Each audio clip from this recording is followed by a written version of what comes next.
भर्तियां जैसे on average, तो मैं आज भी क्लेम करता हूं कि जो पिछले साल में 10 साल में जो भर्तियां ऑन एवरेज थी, उस एवरेज से आज हम 9.5 साल में भी उससे ऊपर है। चाहे वो ग्रुप ए की हो, चाहे बी की हो, चाहे सी की हो, चाहे डी की हो। और अगर अगले 6 महीने का जो अभी कार्यक्रम है उसमें 13,000 की भर्तियों का रिजल्ट तो भी निकला है। 29 से पहले अब हो सकता है 2-4 दिन आगे पीछे भी हो सकते हैं, क्योंकि कई उसमें फोर्सेस काम करती हैं।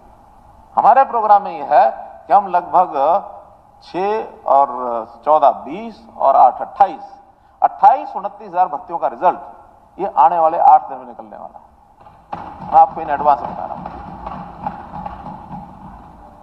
काम नहीं हो गया। इन भर्तियों को रोकने का काम किसने किया? इन भर्तियों को रोकने का काम इस हरियाणा में एक भर्ती रोको गैंग बना हुआ। और ये भर्ती रोको गैंग क्योंकि नई व्यवस्थाएं जब बनाई जाती हैं, नई व्यवस्था हमने बनाई, हमने सीईटी को लागू किया, कॉमन एलिजिबिलिटी टेस्ट। हमने ग्रुप डी की शर्तें 1 कर दी। इसी प्रकार ग्रुप सी की भी कुछ पोस्टों को मिला करके उनकी शर्तें सरल कर दी। हमने ग्रुप डी में यह कहा कि साल के बाद आप ट्रांसफर करा के डिपार्टमेंट बदलना चाहें डिपार्टमेंट बदल लें, स्थान बदलना चाहें स्थान बदल लें, क्योंकि ग्रुप डी सबसे छोटी कैटेगरी का कर्मचारी हमारा है। अब उसको सुविधाजनक स्थान पर सुविधाजनक तरीके से डिपार्टमेंट उसको मिलता तो हमको भी अच्छा लगता है। और अभी हमने पिछला जो 18,000 भर्तियां हुई थी 2000 कब हुई थी, 18-16 में, कब 18,000, हाँ, उस समय की भर्तियों का पहला जो हमने ट्रांसफर ड्राइव चलाया, 2600 लोग उन्होंने अपने डिपार्टमेंट बदले।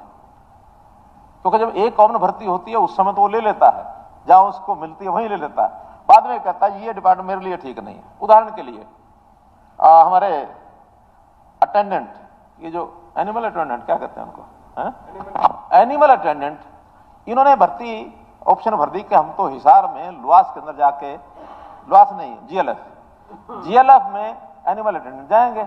उनको लगा कि एनिमल अटेंडेंट तो डॉक्टर का जैसे अटेंडेंट होता है वैसा होगा। वहां जाकर के उनको लगाया कि भी जो गौएं हैं भैंसे हैं इनकी सेवा करो, और सेवा करते हुए गोबर भी उठाओ, साफ भी करो। अब एनिमल अटेंडेंट तो अटेंडेंट है, अब वो हाथ खड़े करके जी नहीं है इस काम के लिए तुम आए नहीं। हमने कहा नहीं आए तो जब तक हो जब हम भर्ती इसके ट्रांसफर आपको ऑप्शन देंगे, यहां से कहीं और चले जाना, नए आएंगे जो आएंगे। अब आगे से उनको पता लग जाएगा भी एनिमल अटेंडेंट ये होता है, तो उनकी भी प्राथमिकताएं हो जाती हैं। अब इसको मैं अदरवाइज ना लेना, एक हमारा नौजवान ग्रुप डी में केशधारी, और वहां किसी एक डिपार्टमेंट नाई की जरूरत थी। अब वो ऑप्शन में उसकी नाई की आ गई भर्ती।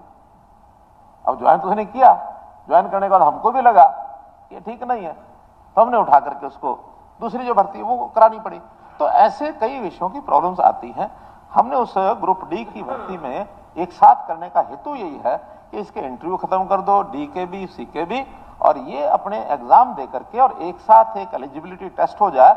उस टेस्ट में सेकंड एग्जाम के लिए 4 गुना लेकर के, और 4 गुना में 25% लोग आने हैं, और स्वाभाविक है कि जब 4 गुना लेंगे तो उसमें जो 25% बेस्ट अवेलेबल होंगे अगले एग्जाम में वो आ जाएंगे। कुछ लोगों ने डिमांड की 4 गुना कम है जी, 5 गुना कर दो, 10 गुना कर दो।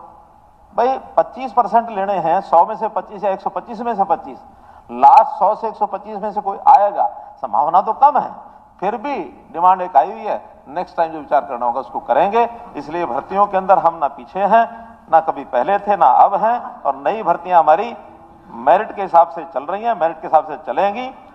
एक चीज का हाँ ज्यादा नहीं, ऐसे जी कि ग्रुप सी और डी की तो आप पहले भी एम्प्लॉइज वगैरह थे। इस हरियाणा पब्लिक सर्विस कमीशन ने 7629 पोस्टें हैं।